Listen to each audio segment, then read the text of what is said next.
कि बिहार में यदि कोई मुख्यमंत्री यदि शराब को सबसे ज्यादा बढ़ाया है तो वो बिहार का मुख्यमंत्री नीतीश कुमार है। क्योंकि बिहार में 2007 में जो राज्य सरकार की नई उत्पाद नीति आई थी उसके तहत था कि जो शराब को ज्यादा से ज्यादा बेचेगा उसको टैक्स भी माफ किया जाएगा, मतलब वो ज्यादा कमा सकता है। और यही कारण है कि उस समय बिहार के गांव-गांव तक शराब के दुकान खुल चुके थे, स्कूल, मंदिर, मस्जिद के पास भी शराब के दुकान खुल चुके थे। राष्ट्रीय अध्यक्ष ललन सिंह हो, केंद्रीय मंत्री आरसीपी सिंह हो, जो आरसीपी सिंह के बारे में पहले कहा ही जाता था आरसीपी टैक्स, शिक्षा मंत्री विजय कुमार चौधरी हो, अशोक कुमार चौधरी हो, इस तरह के और भी लोग हैं नीतीश जी के चोट टीम में जिनका काम है पैसे उगाही। और शराब माफिया हो, पुलिस पदाधिकारी हो, एक्साइज के अधिकारी हो, ये 25,000 करोड़ एक साल नहीं बल्कि हर साल ये अपने राज्य में बंट रहे हैं, जो पैसे बिहार की 12 करोड़ जनता में बंटनी चाहिए थी। सांप भी मर जाए लाठी भी नहीं टूटे, इसी कहावत को नीतीश कुमार ने चरितार्थ किया। शराबबंदी कानून तो इन्होंने बनाया लेकिन वो कागज पर है, धरातल पर सच्चाई कुछ और है। और बिहार में आज बात करेंगे अखिल भारतीय अपराध विरोधी मोर्चा के अध्यक्ष धनवंत सिंह राठौर से। राठौर जी, आपका बहुत बहुत स्वागत है हमारे चैनल में आने के लिए। जी नमस्कार। शुरुआत करते हैं, आपकी जो ये मोर्चा है, बहुत बड़े बड़े सेलिब्रिटी बोल लीजिए या बहुत बड़े बड़े लीडर बोल लीजिए, भारत के गृह मंत्री बोल लीजिए, मुख्यमंत्री नीतीश कुमार बोल लीजिए, आप सब पर आपने गंभीर आरोप लगाए हैं।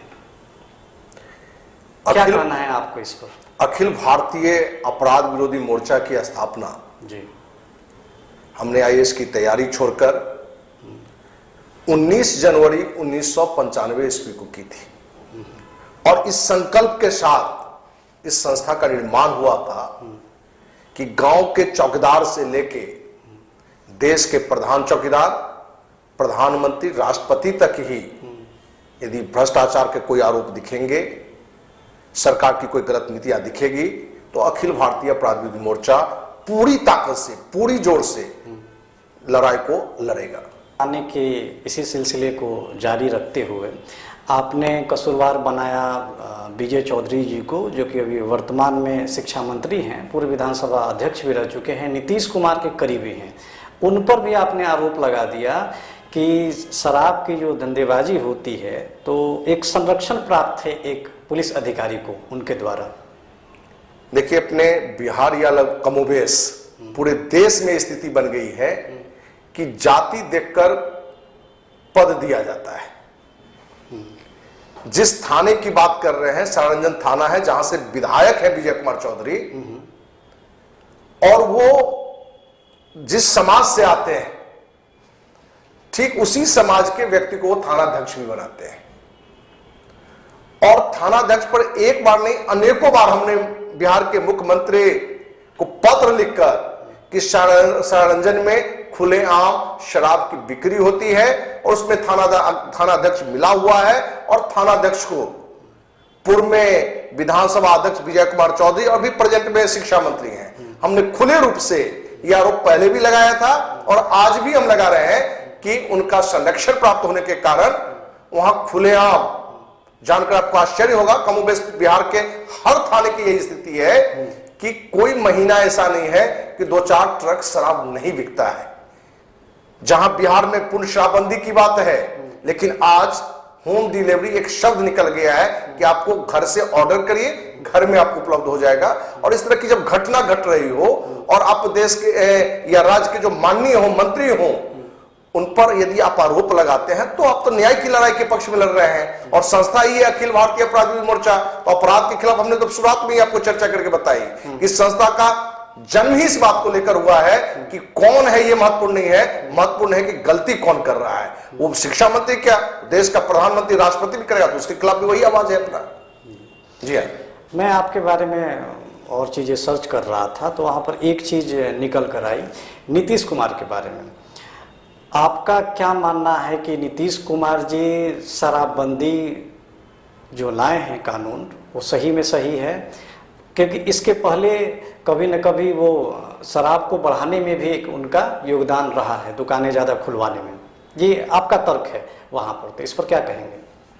देखिए, इधर कुछ समय पहले की बात है, अधिकारियों की एक मीटिंग में मुख्यमंत्री नीतीश कुमार पानी पी पी के अपनी प्रशंसा गान गा रहे थे कि मैं विद्यार्थी काल से ही शराब का विरोधी था। मैं आपके चैनल के माध्यम से बिहार वासियों को बताना चाहते हैं, यदि कोई मुख्यमंत्री यदि शराब को सबसे ज्यादा बढ़ाया है तो वो बिहार का मुख्यमंत्री नीतीश कुमार है। क्योंकि बिहार में 2007 में जो राज्य सरकार की नई उत्पाद नीति आई थी, उसके तहत था कि जो शराब को ज्यादा से ज्यादा बेचेगा उसको टैक्स भी माफ किया जाएगा, मतलब वो ज्यादा कमा सकता है। और यही कारण है कि उस समय बिहार के गांव-गांव तक शराब के दुकान खुल चुके थे, स्कूल, मंदिर, मस्जिद के पास भी शराब के दुकान खुल चुके थे। कि अखिल भारतीय अपराध विरोधी मोर्चा के राष्ट्रीय अध्यक्ष के नाते राज्य सरकार की नई उत्पाद नीति के खिलाफ 2007 में राजधानी पटना के इनकम टैक्स कोलंबो पर 10 दिन तक हम अनिश्चितकालीन आमंत्रण पर थे और अपने बिहार के सभी दलों के विधायक, एमएलसी के आग्रह पर हमने अनशन तोड़ा था। और उस अभियान में हमने मुख्यमंत्री आवास मार्च, राजभवन मार्च और सैकड़ों धरना प्रदर्शन के कार्यक्रम हुए थे। तो राज्य सरकार की नई उत्पाद नीति आई थी, और उत्पाद नीति तब आई थी जब अखिल भारतीय अपराध विरोधी मोर्चा के द्वारा गांधी मैदान में नशा मिटाओ जीवन बचाओ रैली की घोषणा की गई थी। उस समय सरकार की तरफ से एक पत्र भी आया था कि आप इस रैली को करेंगे तो ये कानून बनने में देर होगा, तो हमने उस रैली को भी स्थगित किया था। और राज्य सरकार ने देर से सही कानून तो बनाया, लेकिन सच्चाई ये है कि गांव की एक कहावत है, टूटे, इसी कहावत को नीतीश कुमार ने चरितार्थ किया।